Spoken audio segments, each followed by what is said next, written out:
Blade Runner 2049 is a 2017 American science fiction film directed by Denis Villeneuve from a screenplay by Hampton Fancher and Michael, based on a story by Fancher. 1011, a sequel to Blade Runner, 1982, the film stars Ryan Gosling and Harrison Ford, with Ana de Armas, Sylvia Hoeks, Robin Wright, Mackenzie Davis, Dave Bautista, and Jared Leto in supporting roles. Ford and Edward James Olmos reprised their roles from the previous film as Rick Deckard and Gaff, respectively. Gosling plays K, a Blade Runner who uncovers a secret that threatens to destabilize society and the course of civilization. Ideas for a Blade Runner sequel were first proposed in the 1990s, but licensing issues stalled their development. Andrew Kosabe and Broderick Johnson obtained the film rights from Bud Yorkin. Ridley Scott stepped down as the film's initial director and worked as an executive producer, while Villeneuve was later appointed to direct. Blade Runner 2049 was financed through a partnership between Alcon Entertainment and Sony Pictures, as well as a Hungarian government-funded tax rebate. Warner Brothers, which had distributed its predecessor, released the film on behalf of Alcon in North America, while Sony handled distribution in international markets. Principal photography took place mostly at two sound stages in Budapest over 4 months from July to November 2016. Blade Runner 2049 premiered at the Dolby Theater in Los Angeles, California on October 3, 2017, and was released in the United States on October 6. The film received acclaim from critics, who praised multiple aspects including cast performances, directing, cinematography, and faithfulness to the previous film. However, it was a box office disappointment, grossing $276.6 million worldwide against a production budget of $150 to $185 million and failing to reach its estimated break-even point of $400 million.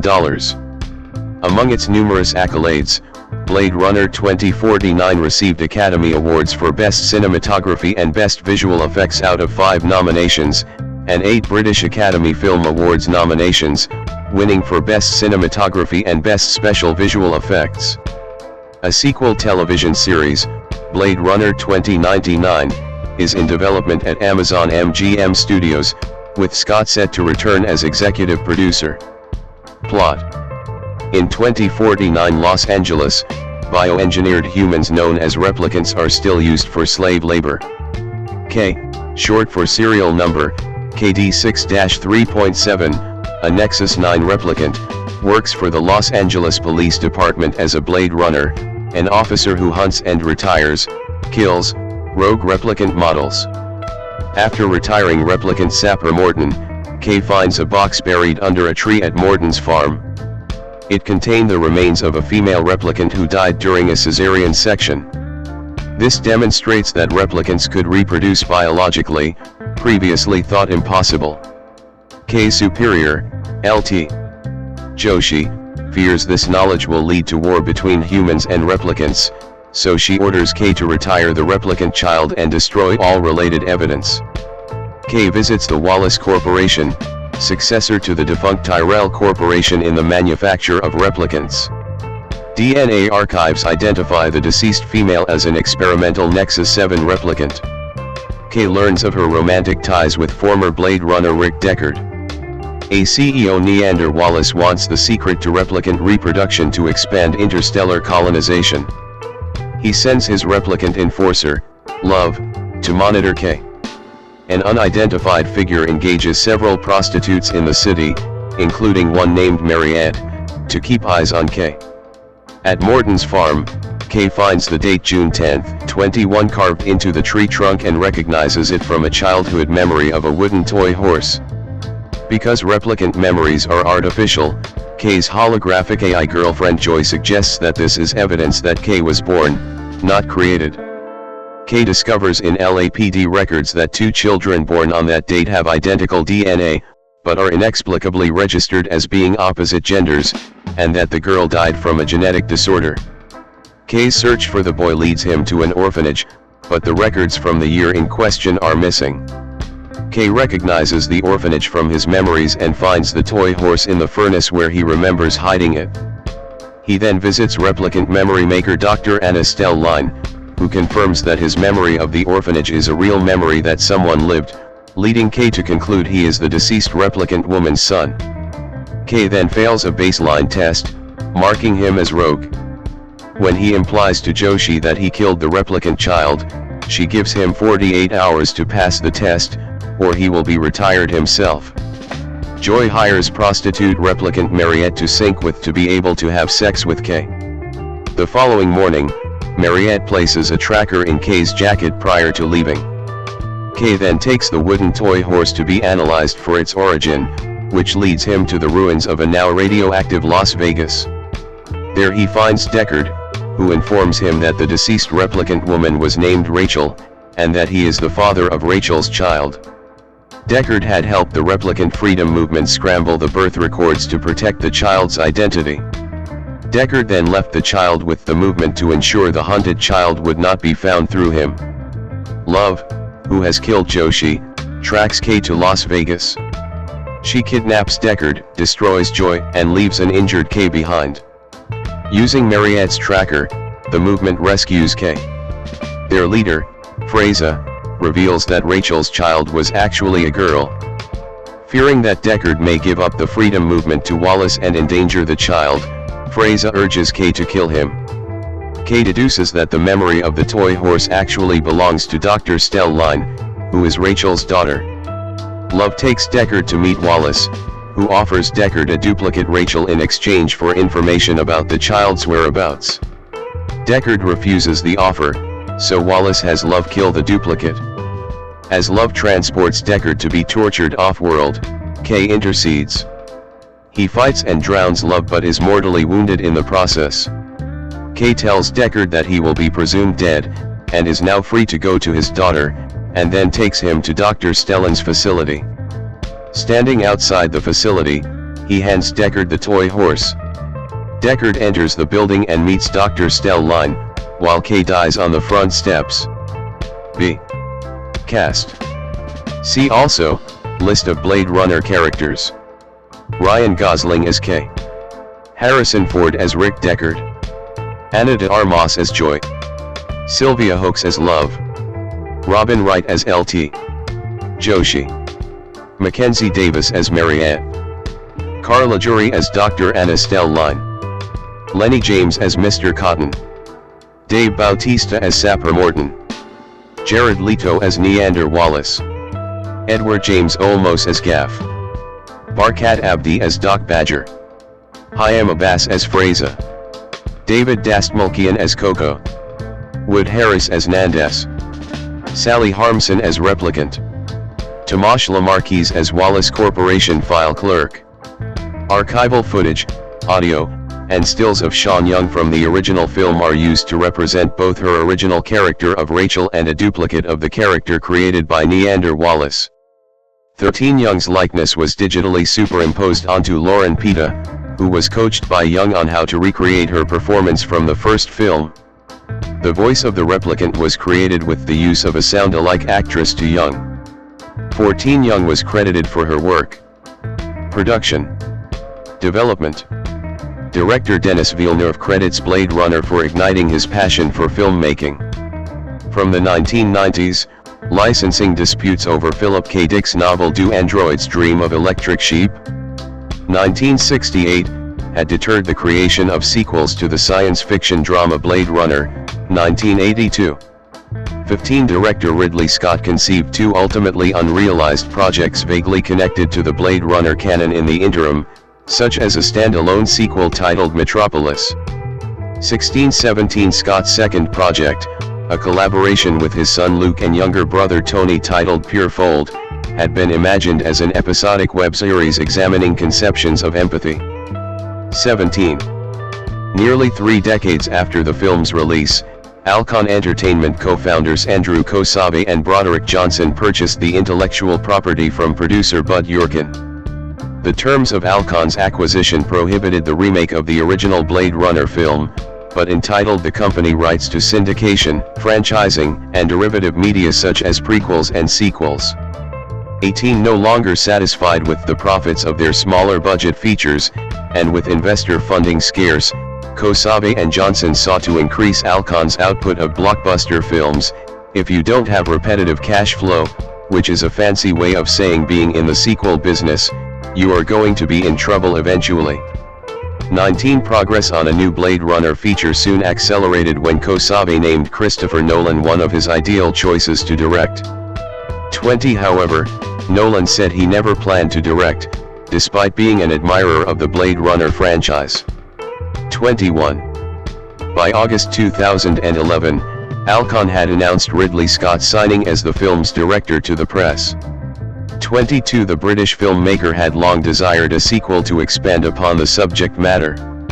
23 After securing Scott's services, the studio assigned Michael Green and a returning Hampton Fancher the responsibility for writing the script. 24-25 Alcon producers provided some insight into their vision but were unsure of how to approach the Blade Runner story. 26-27 Hence they and the normally candid Scott were tight-lipped when questioned further about the sequel's artistic direction in interviews conducted during pre-production. 28-29-30 Ultimately, Scott resigned from his duties once his existing commitment to Alien, Covenant, 2017, took precedence, but retained partial oversight as an executive producer. 23-31 He also made significant contributions to the screenplay, albeit in an uncredited role. 32. Blade Runner 2049 was Alcon's second collaboration with director Denis Villeneuve, whom they called for a meeting at a cafe in rural New Mexico to negotiate an offer.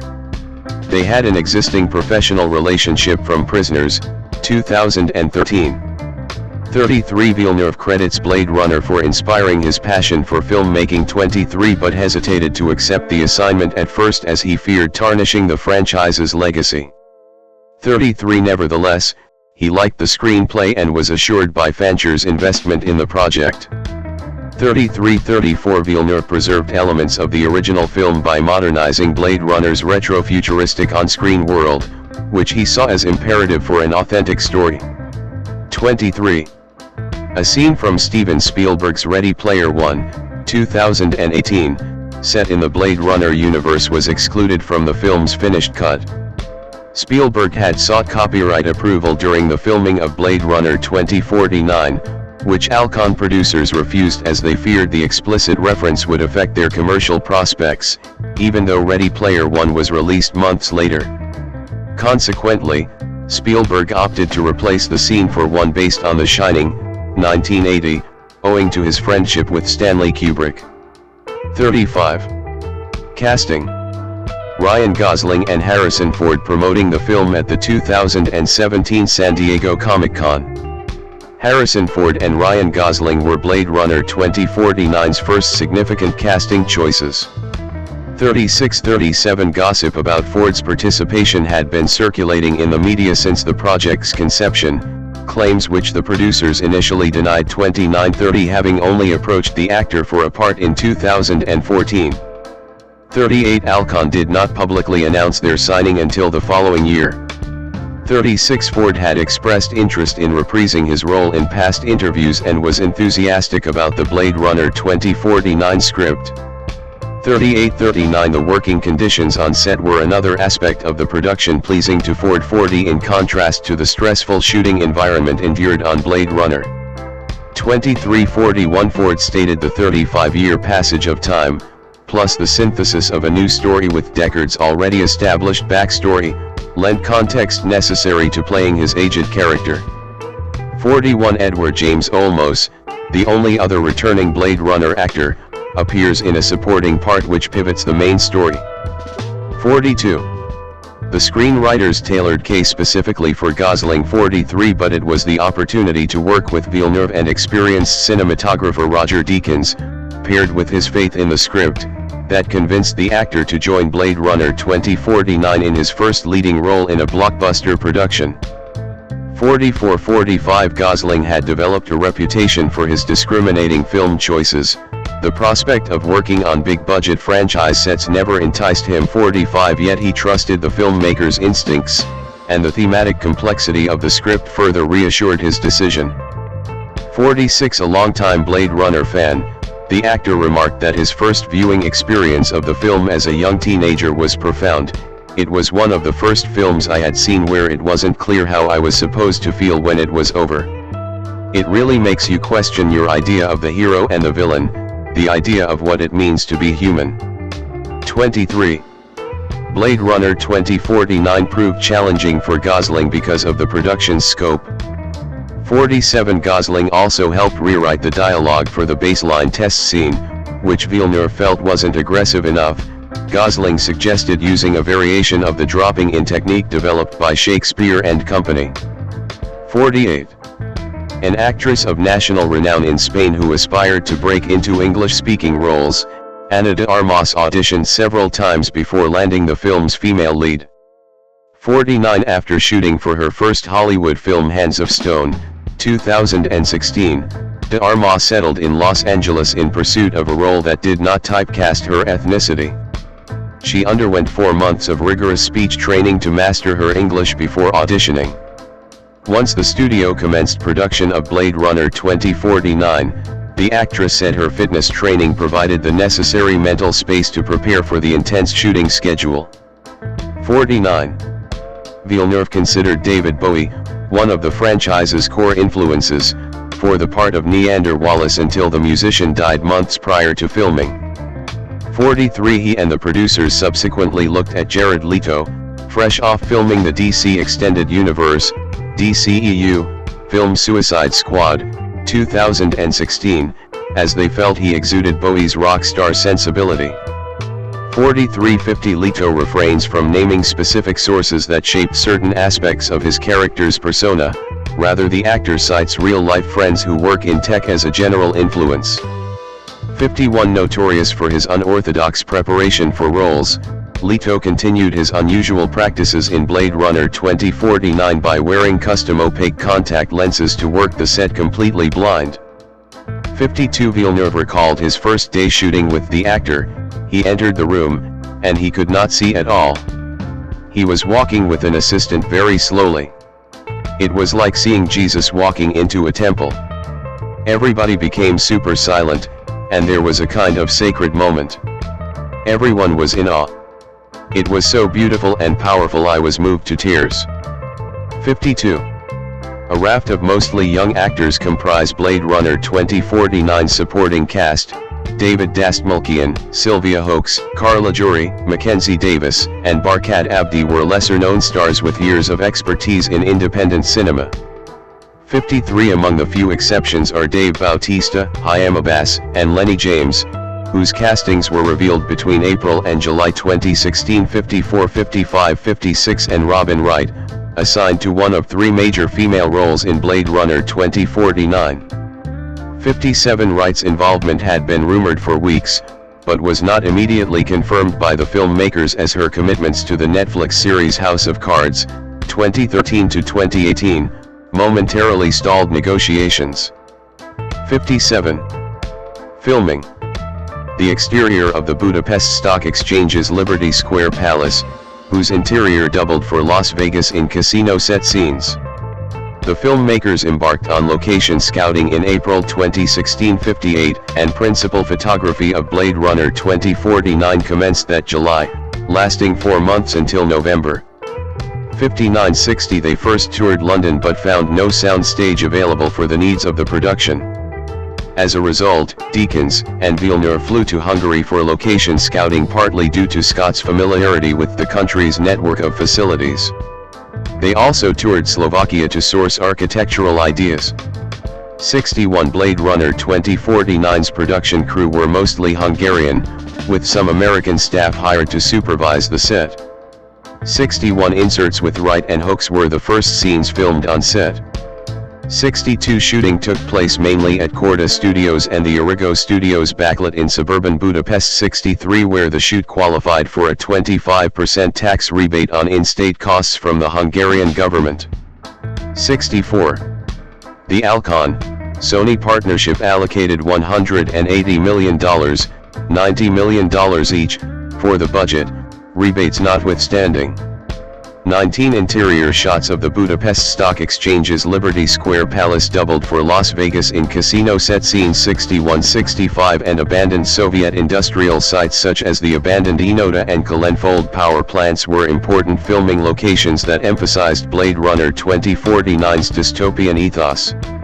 1558 The Budapest Palace was the film's largest set, occupying at least 3 floors of the building. 61 filmmakers revised Deckard's capture by love into a simple conversational scene after Ford conveyed to Kosabe and Johnson his disapproval of the dialogue. 62. Pitfalls occasionally beset the production. The filmmakers frequently fell behind schedule, and an Origo Studios employed subcontractor was killed by falling debris when dismantling one of the sets. 62-66 Gosling's obligation to fulfill a New York City press junket for La La Land, 2016, exacerbated the unusual circumstances of the shoot. However, his scenes were able to be filmed in time for the Thanksgiving holiday. 62. Cinematography. Blade Runner 2049 is the third Denis Villeneuve collaboration after Prisoners and Sicario, 2015. 67 Together with production designer Dennis Gassner, the men brainstormed ideas for the film's visual palette as Villeneuve was editing his science fiction drama Arrival, 2016. 61 The sequences were then storyboarded and left for Deakins and Villeneuve to execute. 61 The two were inspired by the architecture of several global cities to develop a hostile, imposing brutalist style for their fictionalized Los Angeles, among them the appearance of Beijing's cityscape in dense smog, the foothills of southern Spain, Bangladesh's shipyards, and certain mid-20th century landmarks in London, such as the Barbican Estate and Trellick Tower. 68 For Las Vegas set scenes, the filmmakers researched intense dust storms in the Sahara, Saudi Arabia, and Sydney to replicate the sandy desert ruins Villeneuve sought. 68 69 70 It became apparent to Deakins that Blade Runner 2049 would be one of his biggest undertakings because of the technical demands involved in realizing the on-screen universe. 68 Deakins exercises full artistic control of his shoots, and the extent of his oversight meant a single camera setup for the set. The British cinematographer rejected a studio line producer's request for a 9-unit camera setup because he firmly believed said technique would yield sloppy camera work. 71 Rather, he and Villeneuve reprised the practical approach of their previous collaborations to capture the Blade Runner 2049 scenes. 1561 They shot the project in 1.55:1 aspect ratio from a single Arri Alexa XT studio camera with Zeiss Master Prime lenses, assisted with an attached crane arm or a dolly. 6172 The filmmakers conducted tests with an Alexa 65 camera but preferred the XT studio's somewhat grainy image quality, and the choice of lenses corresponded to the scale and lighting specifications of the scenes. For example, close-up character scenes were captured in 32mm lenses, but filmmakers captured sweeping cityscape shots with 14mm and 16mm lenses.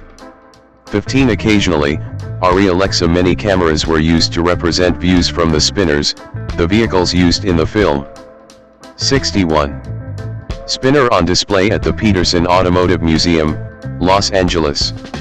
When Gassner was first approached for Blade Runner 2049, he was called with a request from Villeneuve to observe the shape of passing street sweepers.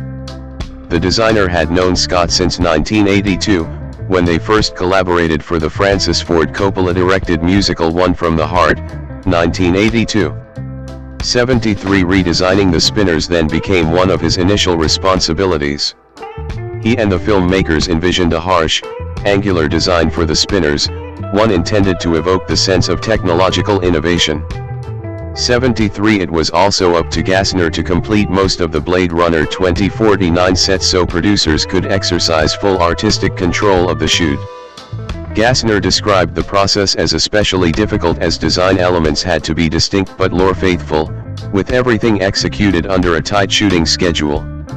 73. Costumes. Costume designer Renee April produced costumes featuring fake fur, painted cotton disguised as shearling, and breathing masks.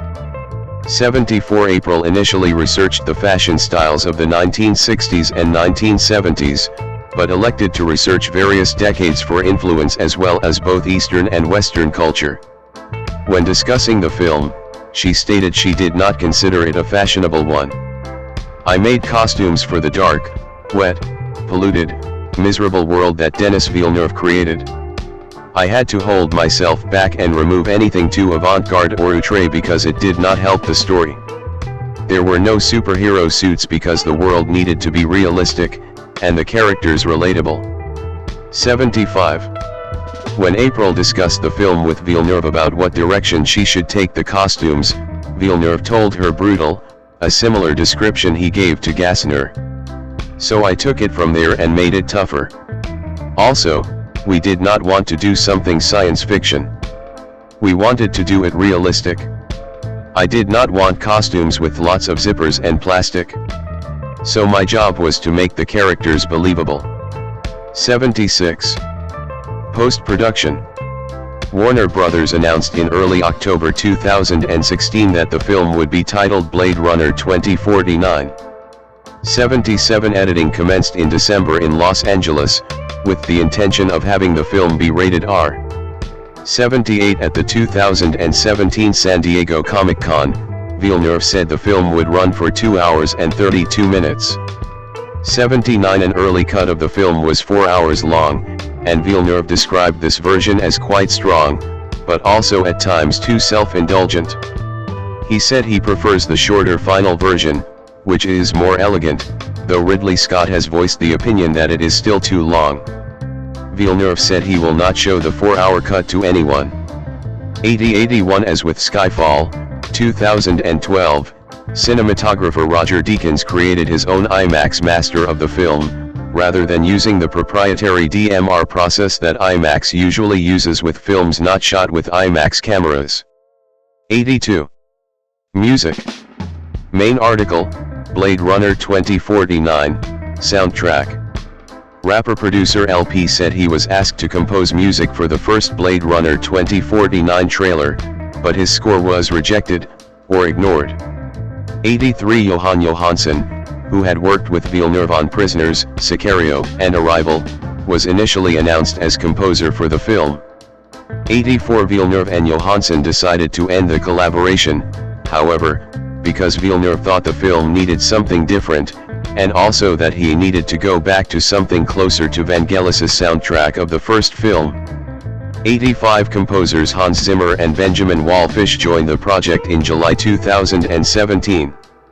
86 In September, Johansson's agent confirmed that he was no longer involved and was contractually forbidden from commenting. 87 The musical cue during the final scene, Tears in the Rain, is a callback to the Tears in Rain scene from Blade Runner, which saw the death of the film's central antagonist Roy Batty. The track is a reimagined version of the original Vangelis work. 1288 Additionally, a segment from Sergei Prokofiev's musical composition Peter and the Wolf, Russian, plays whenever the emanator is activated or deactivated. 8990. Release. Theatrical. An advertisement for the film at Birmingham New Street Station, October 2017. Blade Runner 2049 premiered on October 3, 2017, at the Dolby Theater in Los Angeles, although following the 2017 Las Vegas Strip shooting, the red carpet events were cancelled prior to the screening. 91 It was the opening feature at the Festival du Nouveau Cinema in Montreal the following day. 92 It also was premiered in Switzerland at the Zurich Film Festival on October 4, 2017. 93-94 Sony Pictures Releasing, which had obtained rights to release the film in overseas territories. 95 was the first to release Blade Runner 2049 in theaters, first in France and Belgium on October 4, 2017. 94 then in other countries on the 2 following days. 94 The film was released by Warner Brothers in North America on October 6, 2017. 94 Alcon Entertainment partnered with Oculus VR to create and distribute content for the film exclusively for its virtual reality format and launched it alongside the theatrical release of October 6, 2017. 96 that content would later be referred to as Blade Runner, Revelations. 97 due to the popularity and preference of IMAX in 2D, as opposed to 3D, among filmgoers in North America, the film was shown in IMAX theaters in only 2D domestically, but was screened in 3D formats internationally. 98 just like Skyfall, the movie was specially formatted for IMAX at the expanded aspect ratio of 1.9:1. 99 The film is rated R by the Motion Picture Association of America for violence, some sexuality, nudity, and language. 100. Some scenes in the film that featured nudity were censored in Turkey. This decision received criticism from the country's film critics. 101. Marketing. Warner Bros. And Columbia Pictures jointly released an announcement teaser on December 19, 2016. 102-103 A selection of excerpts, lasting 15 seconds, were released as a trailer tease on May 5, 2017, in the lead-up to the full trailer, which was released on May 8, 2017. 104 A second trailer was released on July 17, 2017. 105. Short films. 3 short films were made to explore events that occur in the 30 years between Blade Runner, which is set in 2019, and Blade Runner 2049. 2036, Nexus Dawn is directed by Luke Scott, and follows Neander Wallace as he presents a new Nexus 9 replicant to lawmakers in an attempt to have a prohibition on replicants lifted. The short film also stars Benedict Wong as one of the lawmakers. 106-107. 2048, Nowhere to Run, also directed by Scott, follows Sapper Morton as he protects a mother and daughter from thugs, outing himself as a replicant in the process. 108. Blade Runner Blackout 2022, is an anime directed by Shinichiro Watanabe. 109 wherein a rogue replicant named Iggy carries out an operation to detonate a nuclear warhead over Los Angeles, triggering an electromagnetic pulse that erases the Tyrell Corporation's database of registered replicants. Edward James Olmos reprises his role as Gaff in this film. Flying Lotus composed the soundtrack. Watanabe had used his music as a temp score in making a rough cut of the short. 110. Anime series. Blade Runner, Black Lotus, is an anime TV series created by Toonami and Crunchyroll that takes place in 2032 in Los Angeles, focusing on a female replicant protagonist. The series was directed by Shinji Aramaki and Kenji Kamiyama with Shinichiro Watanabe as creative director.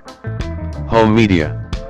The film was released on DVD, Blu-ray, Blu-ray 3D, and 4K Blu-ray on January 16, 2018. 111 It made approximately $29 million in U.S. physical home media sales. 112. Reception. Box office.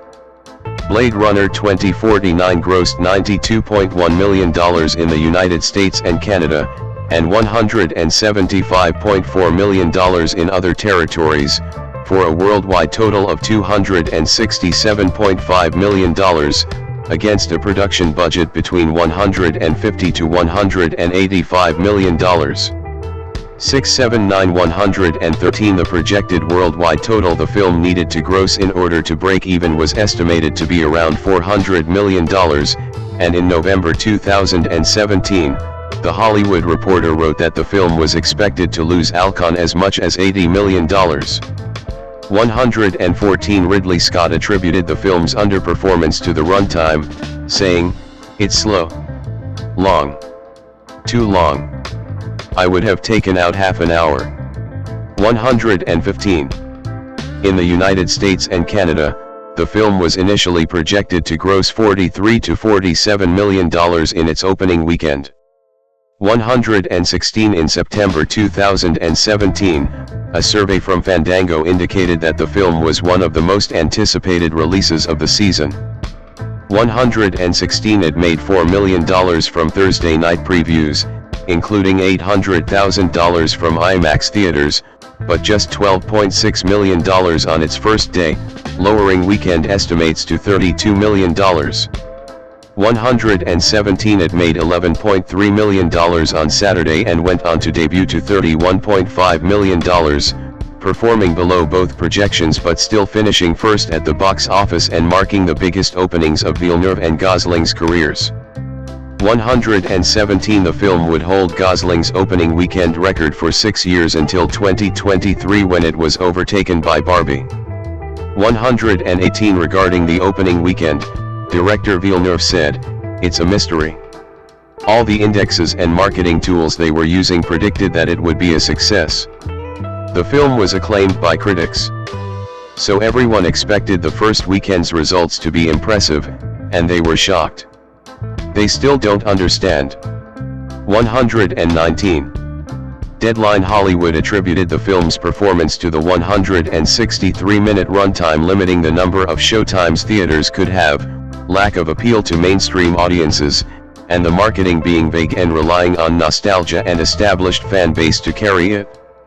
120 In its second weekend, the film dropped 52.7% to $15.5 million, finishing second behind newcomer Happy Death Day, $26 million, 121 and dropped another 54% in its third weekend to $7.2 million, finishing in fourth behind Boo 2, A Medea Halloween, Geostorm, and Happy Death Day. 122. Overseas, the film was expected to debut to an additional $60 million, for a worldwide opening of around $100 million. 113 It actually made $50.2 million internationally, finishing number 1 in 45 markets, for a global opening of $81.7 million. The film made $8 million in the United Kingdom, $4.9 million in Russia, $1.8 million in Brazil, and $3.6 million in Australia. 123 It debuted in China on October 27, where it made $7.7 million opening weekend, which was considered a disappointment. 124 125. Critical response. Roger Deakins' work on the film received critical acclaim and earned him his first Academy Award for Best Cinematography. Blade Runner 2049 was well received by the American press, and various U.S. publications included the film in their end of 2017 lists. 126 critics who saw the film before its release were asked by Villeneuve not to reveal certain characters and plot points in those early reviews. 127. On the review aggregator website Rotten Tomatoes, 88% of 440 critics' reviews are positive, with an average rating of 8.3/10. The website's consensus reads, "Visually stunning and narratively satisfying, Blade Runner 2049 deepens and expands its predecessor's story while standing as an impressive filmmaking achievement in its own right." 128. Metacritic, which uses a weighted average, assigned the film a score of 81 out of 100, based on 54 critics, indicating universal acclaim. 129 audiences polled by CinemaScore gave the film an average grade of A on an A+ to F scale. 117. Critical reviews compared the sequel favorably to Blade Runner as a worthy successor advancing the franchise mythos. 130 131 132 Though some were conflicted over the pacing and tonal shifts of the story. 133 134 And the film drew occasional disapproval from reviewers who felt it lacked the spectacle and dramatic depth of its predecessor. 134 135 136 The film's craftsmanship was the main source of praise from journalists, who routinely singled out Villeneuve for his expertise. A.O. Scott of the New York Times viewed Blade Runner 2049 as an introspection of Villeneuve's own sensibilities, the product of a director exuding an unnerving calm. 135 While Mick LaSalle of the San Francisco Chronicle said the film seemed to employ a similar narrative tone to the director's late-period films such as Arrival. 137. The Villeneuve, Deacon's collaboration was noted for the creation of cinematography displaying the kind of complex artistry one would expect from the profession's top veteran. 138 with Deacon's work described as bleakly beautiful. 139 other aspects of Blade Runner 2049, such as the set design, writing, and scoring, were cited among the strengths of the film. 139 140. The actors' performances were a principal topic of discussion among critics. Critiques of the dynamic of the cast were positive in the media. 141 and reviewers often distinguished Gosling, Ford, and Wright for further praise. 140 142 143 Gosling's work was described as superb, soulful. 144 and he was considered physically convincing as a replicant in his expression and appearance. 142 Meanwhile, critics from The Hollywood Reporter and from Empire magazine were among those who believed Ford worked a career best performance. 143 One other journalists, such as Peter Travers of Rolling Stone, viewed the two men as double dynamite in conversational scenes, in which the film assumes a resonance that is both tragic and hopeful. 144. One particular point of contention in reviews of Blade Runner 2049 was characterization. Some critics, for example, saw Kay's romance with Joy as an idea of unrealized potential because the film explores their relationship only superficially, so Joy never seems to develop into a fleshed-out character. 145 Some criticized the film's depiction of its female characters as being too submissive. 146. The fate of Kay in the closing scenes of the film has been a matter of debate. Some critics have suggested that his demise is open to interpretation, as it is not explicitly stated in the film that Kay has died. 147 In an interview with Entertainment Weekly, screenwriter Michael Green expressed surprise that Kay's death had been called into question, referring to the use of the Tears in Rain musical motif in the final scene. 12. The question of whether Deckard is a human or a replicant has been an ongoing controversy since the original release of Blade Runner. 148 Ridley Scott has stated that Deckard was a replicant. 149 others, however, including Harrison Ford, disagree, and feel preserving the ambiguity of Deckard's status important to the film. 150 151 152 Blade Runner 2049 does not settle this debate. 153 During various physical struggles, Deckard showed no sign of artificial replicant strength. However, Gaff described Deckard to Kay as retired, and replicant maker Neander Wallace tells Deckard that "You are a wonder to me, Mr. Deckard," and that he might have been designed to fall in love with Rachel. 151. Rutger Hauer, who played Roy Batty in the original film, was critical of the sequel, saying, "In many ways, Blade Runner wasn't about the replicants, it was about what does it mean to be human? It's like E.T. But I'm not certain what the question was in the second Blade Runner.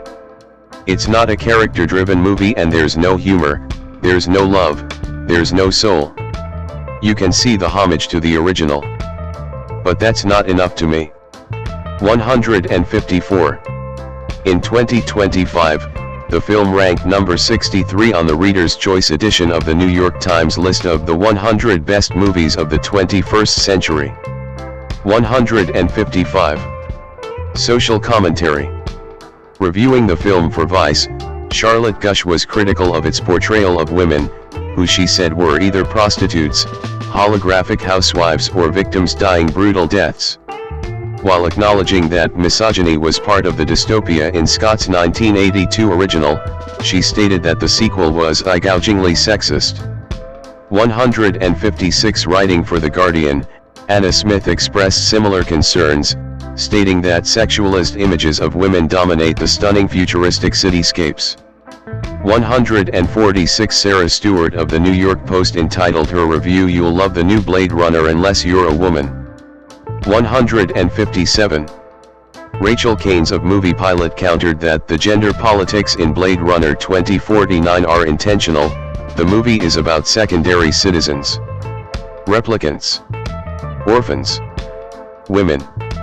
Slaves. Just by depicting these secondary citizens in subjugation doesn't mean that it is supportive of these depictions, they are a condemnation. 158. Helen Lewis of The New Statesman suggested that the film is an uneasy feminist parable about controlling the means of reproduction and that its villain, Neander Wallace, is consumed by rage that women can do something he cannot. Fertility is the perfect theme for the dystopia of Blade Runner 2049 because of the Western elite anxiety that overeducated, over-liberated women are having fewer children or choosing to opt out of childbearing altogether. 1 in 5 women is now childless by the age of 45, the rates are higher among women who have been to university. Feminism is one potential solution to this problem, removing the barriers which make women feel that motherhood is a closing of doors. Another is to take flight and find another exploitable class to replace human females. Maybe androids don't dream of electric sheep, but some human men certainly dream of electric wombs. 159. In an interview with Vanity Fair, Denis Villeneuve responded that he is very sensitive about his portrayal of women. Blade Runner is not about tomorrow, it's about today. And I'm sorry, but the world is not kind on women. 161.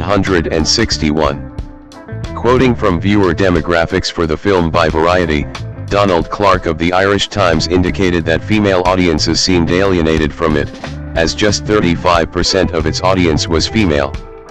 162.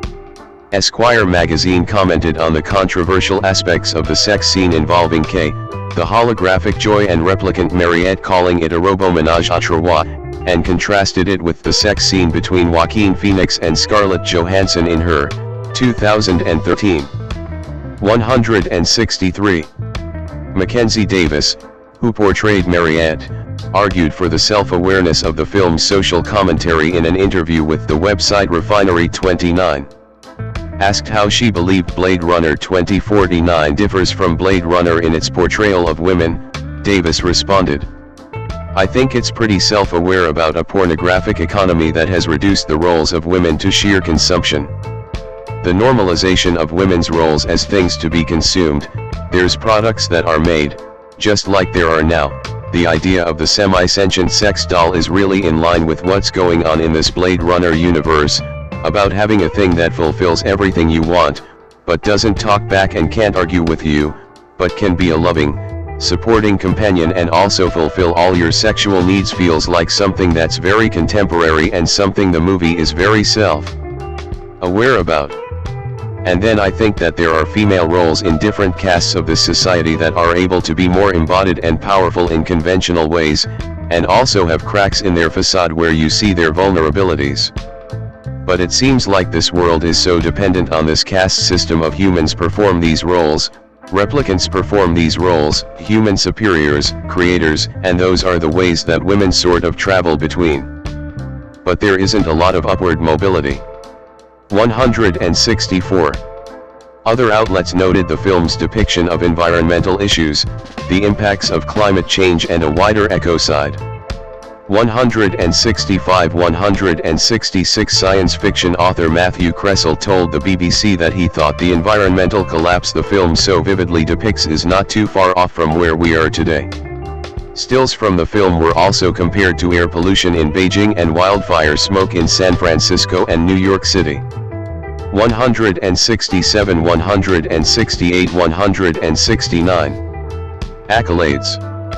Main article, list of accolades received by Blade Runner 2049. Blade Runner 2049 received numerous awards and nominations. At the 90th Academy Awards, it was nominated for 5 awards, winning Best Cinematography for Deakins, and Best Visual Effects for John Nelson, Gerd Nefzer, Paul Lambert, and Richard R. Hoover. 170 at the 71st British Academy Film Awards, it received 8 nominations, including Best Director, and 1 for Best Cinematography and Best Special Visual Effects. 171 at the 23rd Critics' Choice Awards, the film was nominated for 7 awards, winning for Best Cinematography. 172. Future. Potential sequels. During the promotional tour for the 2015 film The Martian, Scott expressed interest in making additional Blade Runner films. 173 In October 2017, Villeneuve said he expected a third film would be made if 2049 was successful. 174 Fancher, who wrote both films, said he was considering reviving an old story idea involving Deckard traveling to another country. 174 Ford has said he would be open to returning if he liked the script. 174 In January 2018, Scott stated that he had another story ready to evolve and be developed, that there is certainly one to be done for sure, referring to a third Blade Runner film. 175. In January 2020, Villeneuve expressed interest in revisiting this universe in a different way, making something disconnected from both other movies, as opposed to a direct sequel. 176. Television series. Main article, Blade Runner 2099. In November 2021, Scott announced that a Blade Runner television series was in the works. 177 In February 2022, it was announced that the series, Blade Runner 2099, was in development at Alcon Entertainment, Sony Pictures Television and Amazon Studios. It will be set 50 years after the events of 2049. Scott will serve as executive producer and potentially direct the series, while Silke Louisa will serve as showrunner. 178 On October 12, 2022, it was reported that the series was officially approved and ready to move into production. 179. In April 2023, Joe Roberts writing for Film announced progress for the planned filming and 2024 release of the limited series, stating, "We then learned, via BBC, that the show would film in Ireland, with Northern Ireland Screen Chief Executive Richard Williams confirming a spring 2023 start date. If that turns out to be the case, don't expect the series to make it to Prime Video in 2023. Filming will no doubt take months, and if post-production is anything like you might expect on a big-budget sci-fi outing, we should prepare for Blade Runner 2099 to debut sometime in 2024. 180. The series was getting ready to begin shooting in Belfast, when the production was postponed to 2024 due to the 2023 August strike. 181. After the strike was over, the production ended up leaving Northern Ireland entirely.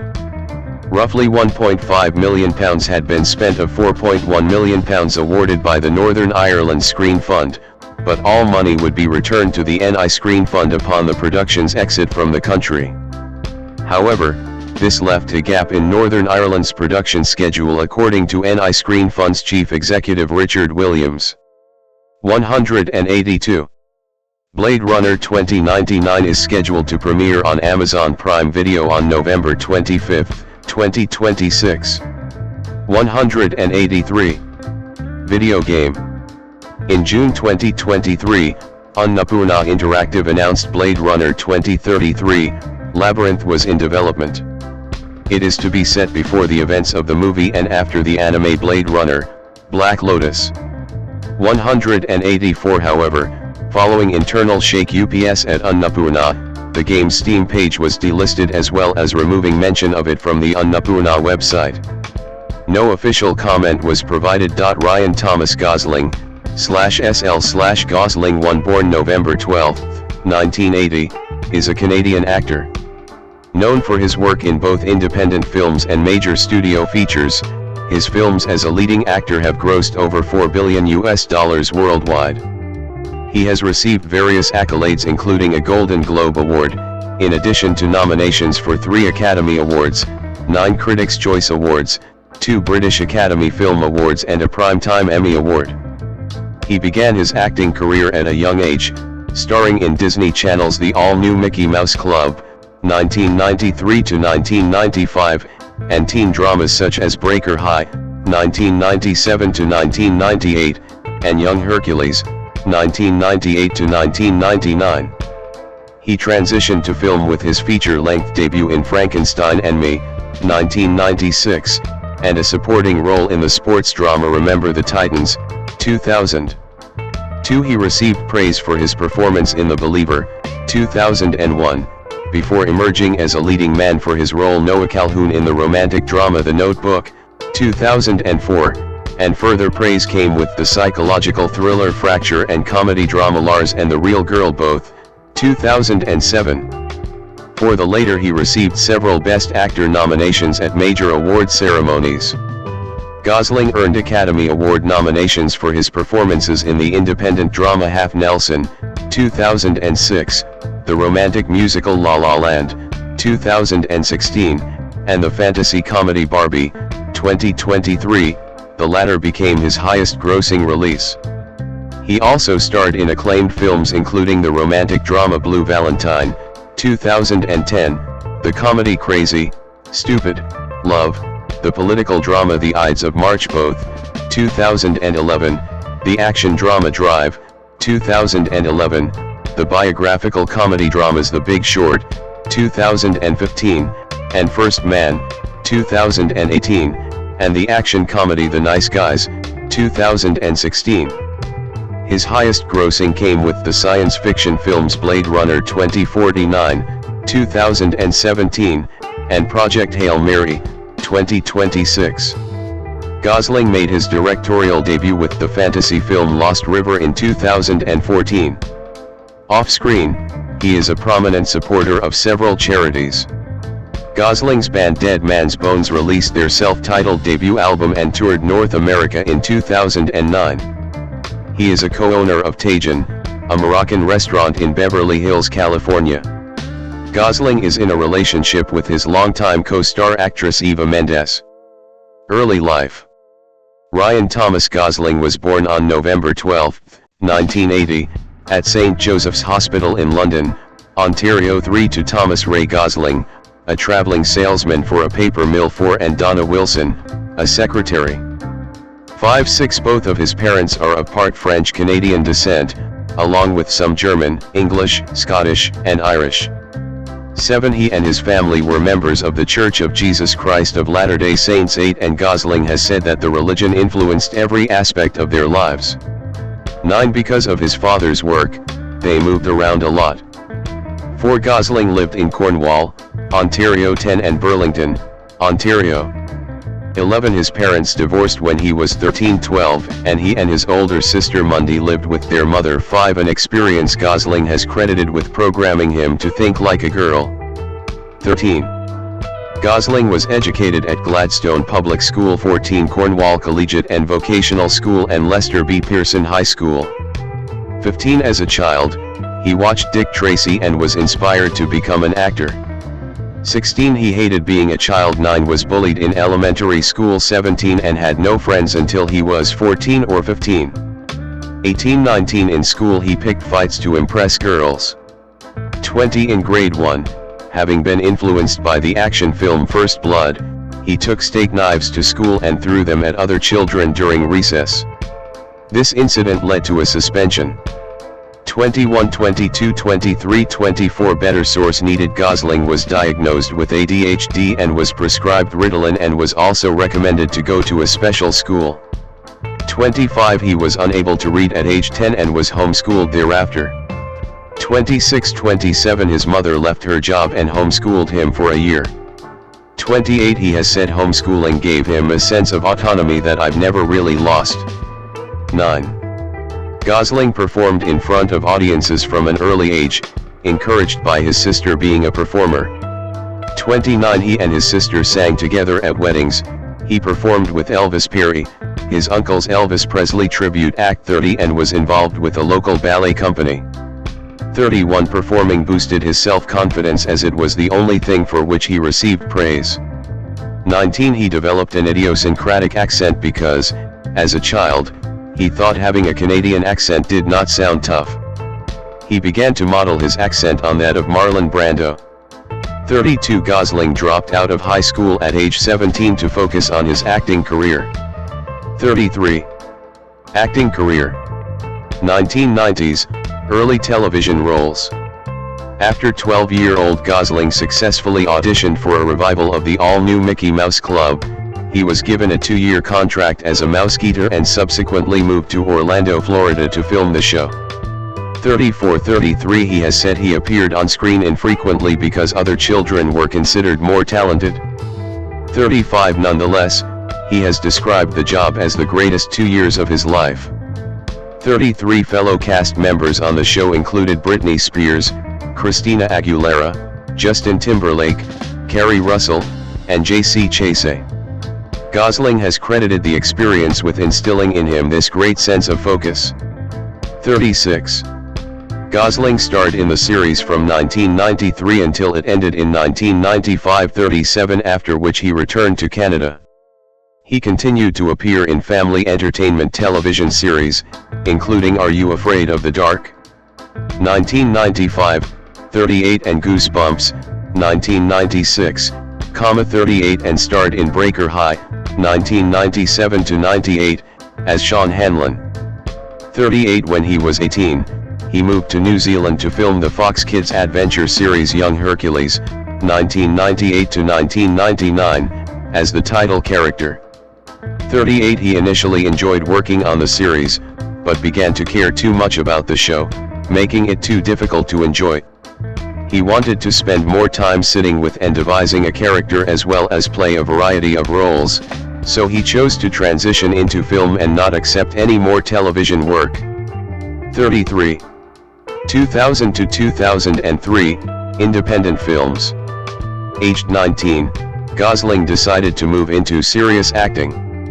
He was dropped by his agent and initially found it difficult to secure work because of the stigma attached to children's television. 39 After a supporting role in the football drama Remember the Titans, he secured a lead role as a young Jewish neo-Nazi in 2001's The Believer.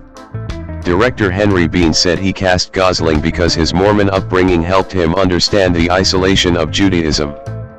40 Kevin Thomas of the Los Angeles Times praised an electrifying and terrifyingly convincing performance. 41 While Todd McCarthy of Variety felt his dynamite performance could scarcely have been better.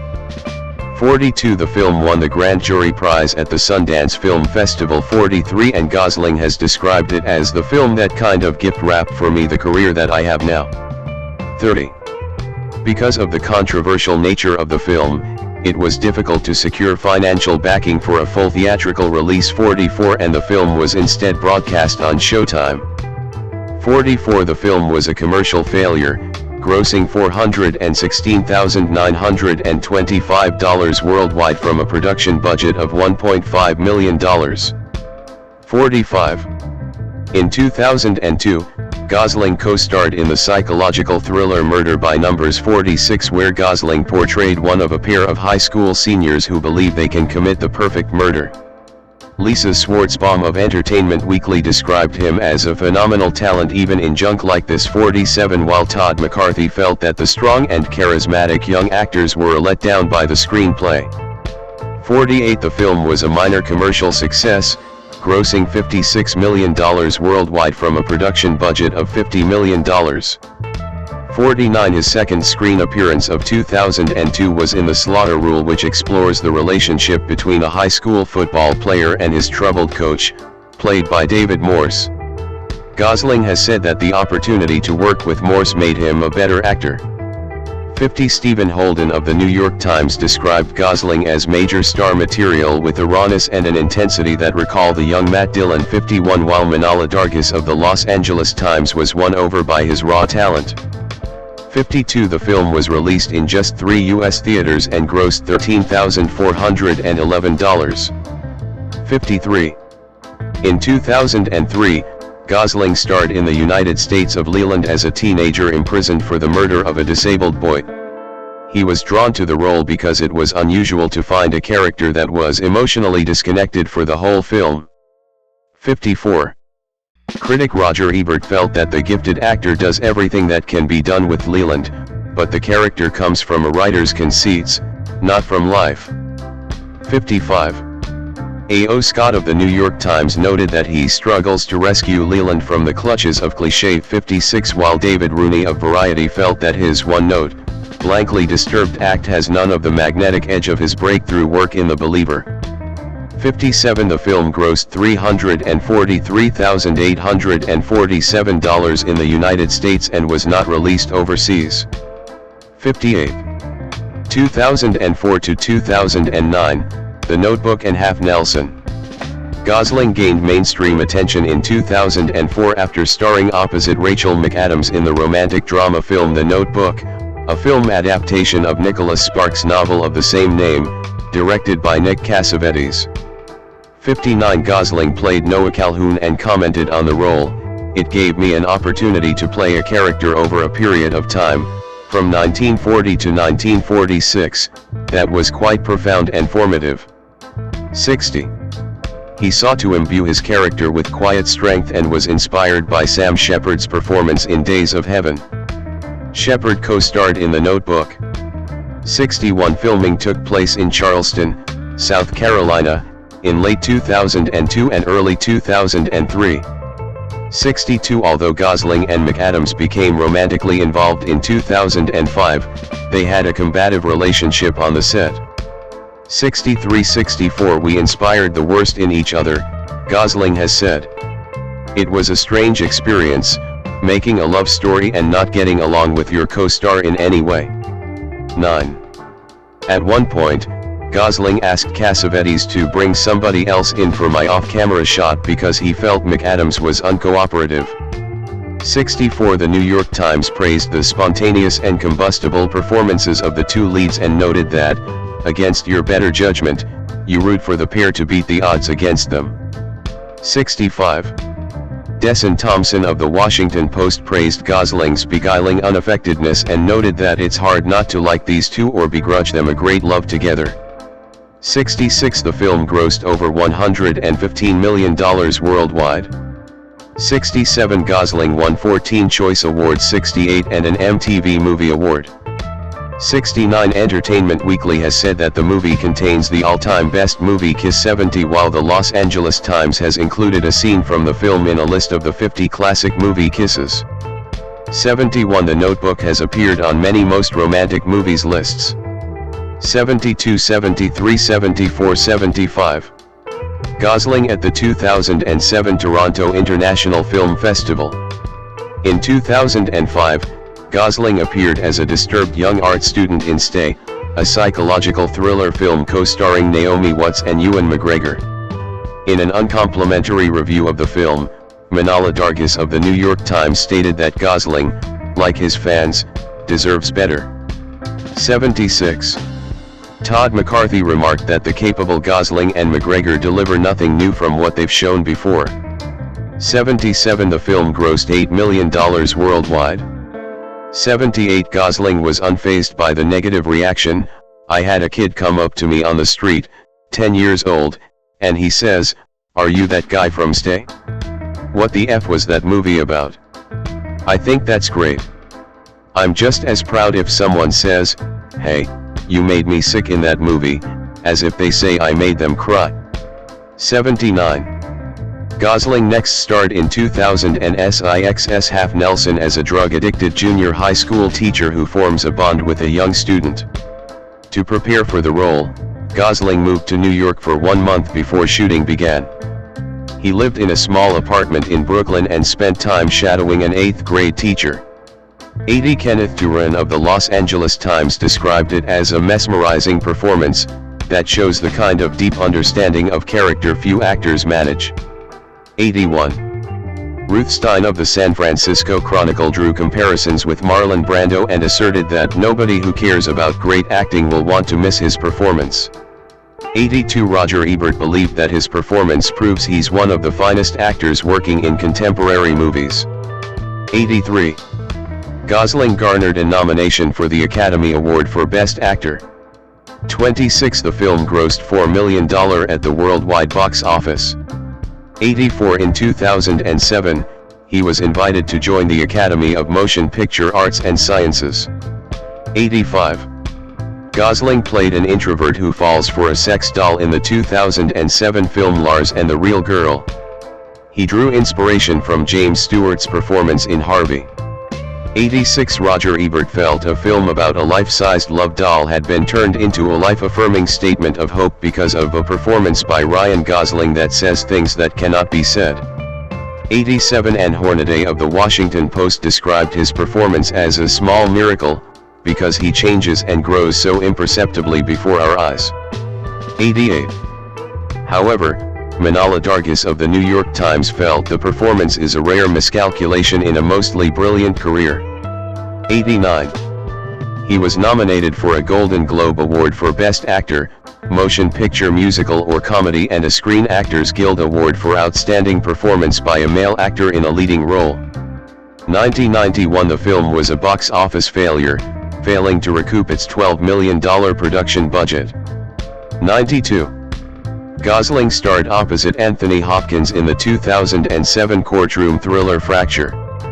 He originally turned down the role, but changed his mind when Hopkins signed on. 20 Gosling noted that he was drawn to his character, Willie, because he had flaws and seemed like a real person. 93 He spent time shadowing lawyers and observing courtroom proceedings in preparation for the role. 94 Claudia Pook of USA Today declared that watching a veteran like Hopkins verbally joust with one of the best young actors in Hollywood is worth the price of admission. 95 Manala Dargis of the New York Times felt it was a treat to watch the spectacle of that crafty scene stealer Anthony Hopkins mixing it up with that equally cunning screen nibbler Ryan Gosling.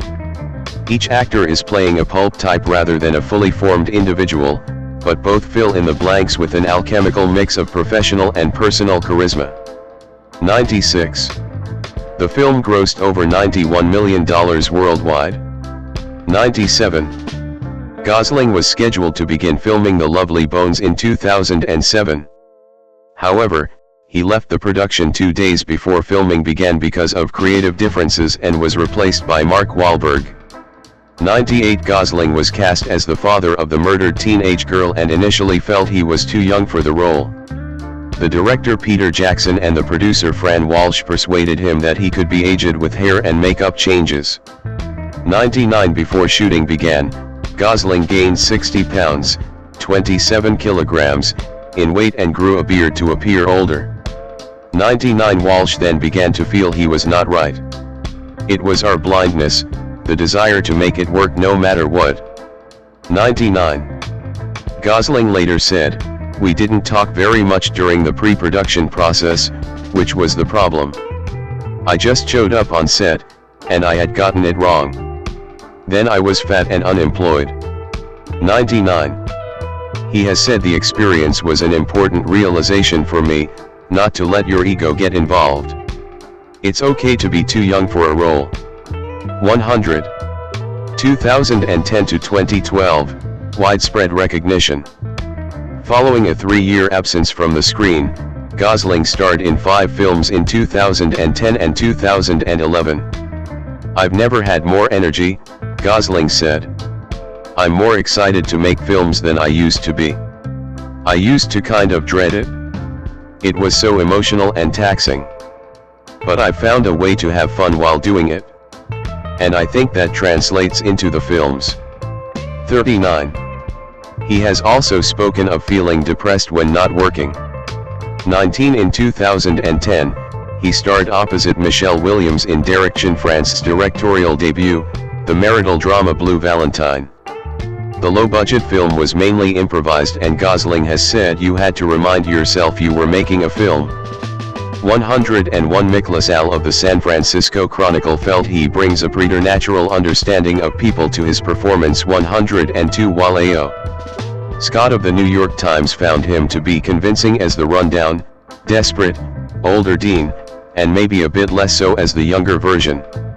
103 Owen Gleiberman of Entertainment Weekly wrote that he plays Dean as a snarky working-class hipster, but when his anger is unleashed, the performance turns powerful.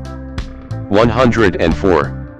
However, Wesley Morris of the Boston Globe felt the performance was an example of hipsterism misdirected. 105 He was nominated for a Golden Globe Award for Best Actor, Motion Picture Drama. 106 The film was a box office success, grossing over $12 million worldwide from a production budget of $1 million. 107. Gosling's second on-screen appearance of 2010 was in the mystery film All Good Things with Kirsten Dunst, based on a true story. He played the role of New York real estate heir David Marks, who was investigated for the disappearance of his wife, played by Dunst. 108. Gosling found the filming process to be a dark experience and did not undertake any promotional duties for the film. 109. When asked if he was proud of the film, he said, "I'm proud of what Kirsten does in the movie." 109. Peter Travers of Rolling Stone wrote that he gets so deep into character you can feel his nerve endings. 110. Mick LaSalle of the San Francisco Chronicle found the chameleonic Gosling is completely convincing as this empty shell of a man. 111. Betsy Sharkey of the Los Angeles Times felt that the film belonged to Dunst, but praised Gosling's performance. 112. The film grossed $644,535 worldwide. 113. Also in 2010, Gosling narrated and produced Regeneration, a documentary that explores the cynicism in today's youth towards social and political causes. 114. 115. Gosling in 2011. 2011 saw Gosling expand his horizons by appearing in 3 diverse, high-profile roles. He co-starred in his first comedic role in the romantic comedy drama Crazy, Stupid, Love, with Steve Carell and Emma Stone. 116. Gosling took cocktail-making classes at a Los Angeles bar in preparation for his role as a smooth-talking ladies' man. 117. Ann Hornaday of the Washington Post said his seductive command presence suggests we may have found our next George Clooney. 118. Peter Travers declared him a comic knockout. 119. While Claudia Puig of USA Today felt he reveals a surprising knack for comedy. 120. He was nominated for a Golden Globe Award for Best Actor, Motion Picture Musical or Comedy. 121. The film was a box office success, grossing over $142 million worldwide. 122. With adjustments for inflation, it is the 4th most successful of Gosling's career. 123. Gosling's first action role was in Drive, based on a novel by James Salas. 124. Gosling played a Hollywood stunt performer who moonlights as a getaway driver, and he has described the film as a violent John Hughes movie. "I always thought if Pretty in Pink had head smashing it would be perfect." 125. Roger Ebert compared Gosling to Steve McQueen and stated that he embodies presence and sincerity. "He has shown a gift for finding arresting, powerful characters and can achieve just about anything." 126. Joe Morgenstern of the Wall Street Journal pondered the ongoing mystery of how he manages to have so much impact with so little apparent effort. "It's irresistible to liken his economical style to that of Marlon Brando." 127. The film was a box office success, grossing $81 million worldwide from a production budget of $15 million. 128. In his final appearance of 2011, Gosling co-starred with Philip Seymour Hoffman in the political drama The Ides of March, directed by George Clooney, in which he played an ambitious press secretary. 129. Gosling partly decided to do the film to become more politically aware. "I'm Canadian and so American politics aren't really in my wheelhouse." 130. Joe Morgenstern stated that Gosling and Hoffman are eminently well equipped to play variations on their characters' main themes.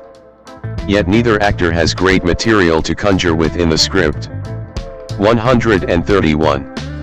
In a generally tepid review, Kenneth Turan of the Los Angeles Times asserted that it was certainly involving to see the charismatic Gosling verbally spar with superb character actors like Hoffman and Paul Giamatti. 132. Mick LaSalle of the San Francisco Chronicle felt there was one aspect to the character that Gosling can't quite nail down, that might simply be outside his sphere, which is idealism. 133. He was nominated for a Golden Globe Award for Best Actor, Motion Picture Drama. 121. The film grossed $66 million worldwide. 134. In 2012, Gosling filmed Terrence Malick's Song to Song, but the film would not be released until 2017. 135. 136. 2013 to 2014, mixed critical reception and directorial debut. Gosling at the 2014 Cannes Film Festival. In 2013's crime thriller Gangster Squad, Gosling portrayed SGT.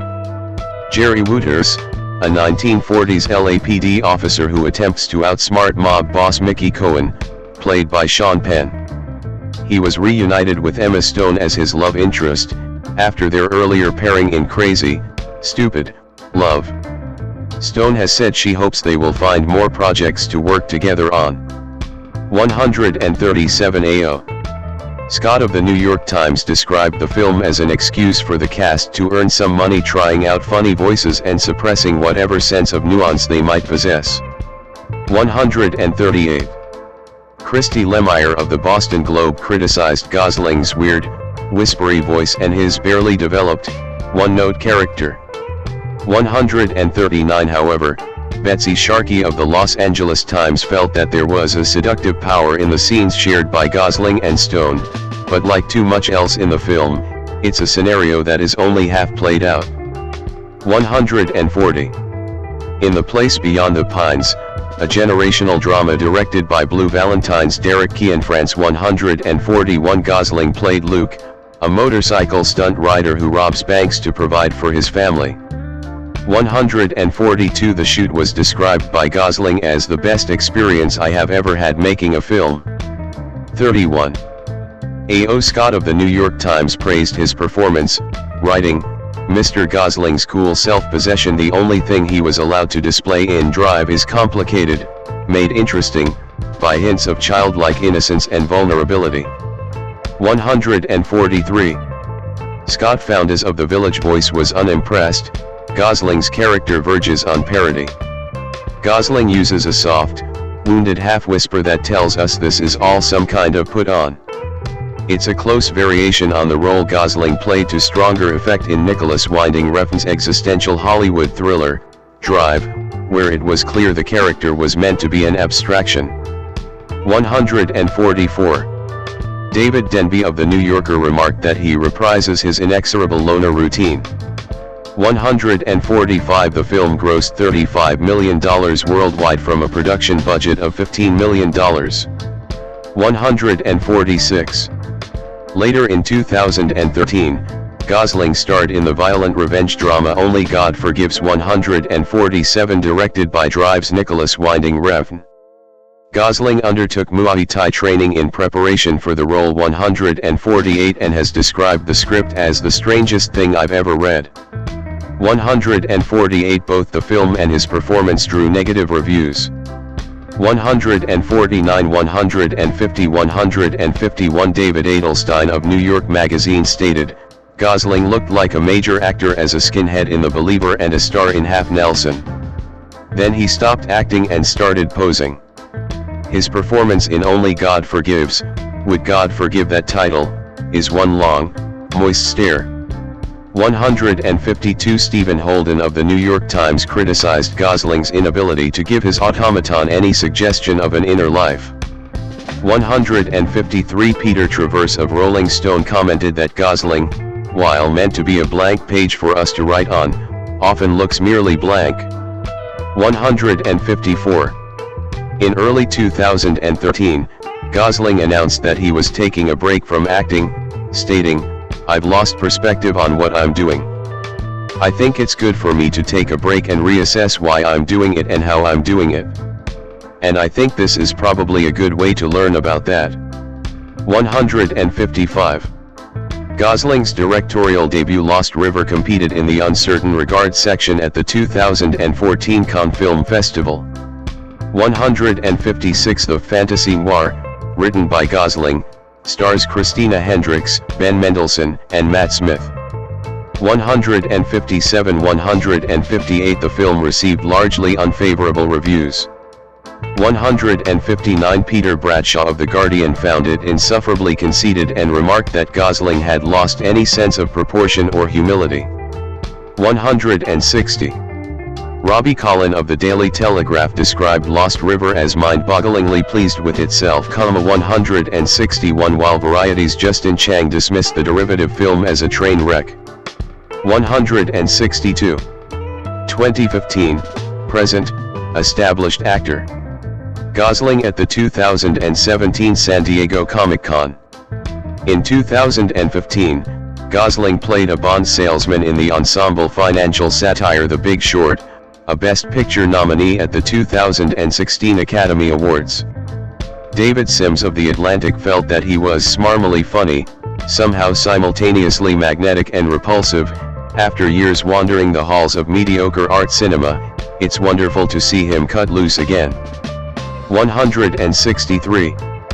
Peter Travers of Rolling Stone said, Gosling, a virtuoso of verbal sleaze, talks directly to the camera, and he's volcanically fierce and funny. 164. The following year, Gosling starred in the black comedy The Nice Guys, opposite Russell Crowe. 165 and in Damien Chazelle's musical La La Land, for which he won the Golden Globe Award for Best Actor, Motion Picture Musical or Comedy and received his second Academy Award for Best Actor nomination. 166 Robbie Collin praised his chemistry with co-star Emma Stone, writing, both stars are so attuned to each other's pace and flow that their repartee just seems to tumble out, perfectly formed. 167. It emerged as one of his most commercially successful films, with earnings of over $440 million against its $30 million budget. 168. Gosling was signed on to work with Terrence Malick in 2004 on the biographical film Che, but later dropped out. 169 170 He later starred in Malick's Song to Song, 2017, which had been filmed in 2012, and co-starred Rooney Mara, Michael Fassbender, and Natalie Portman.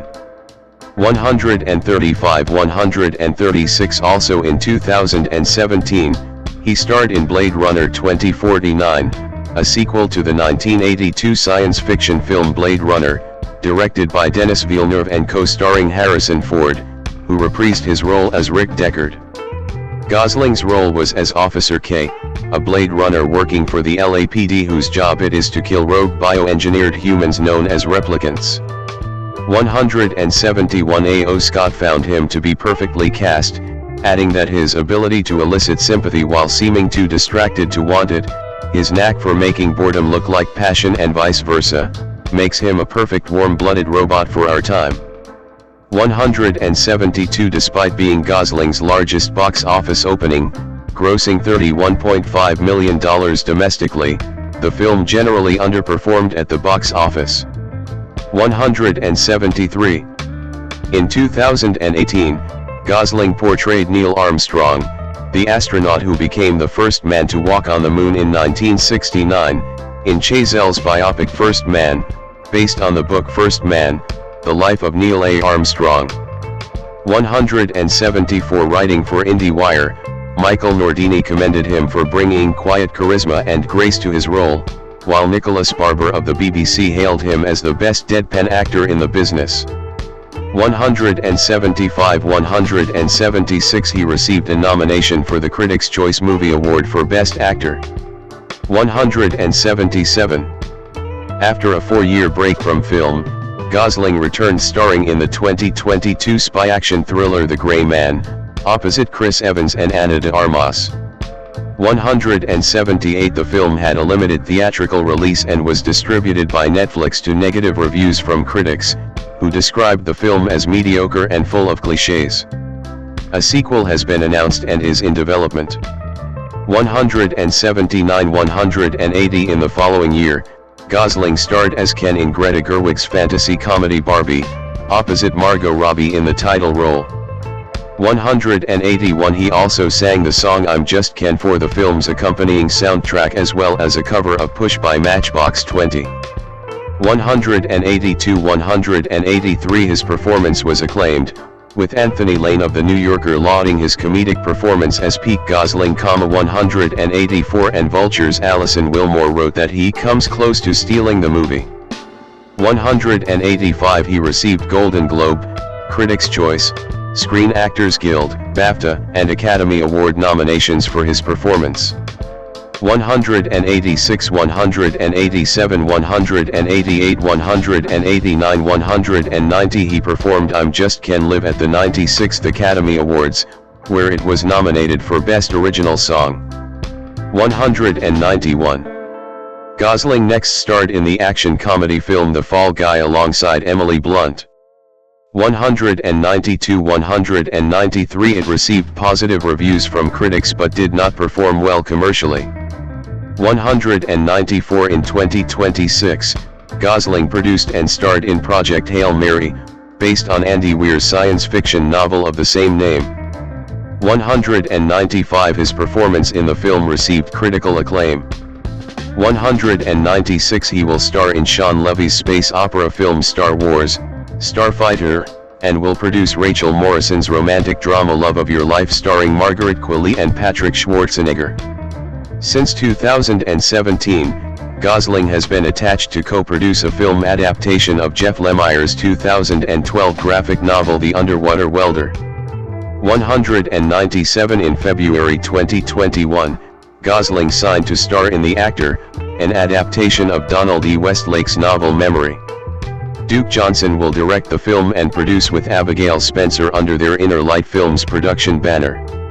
Gosling, who will also produce alongside Ken Kao, will play the lead role of Paul Cole, who must deal with his damaged memory as he struggles to rebuild his life after being left for dead and hospitalized in 1950s Ohio.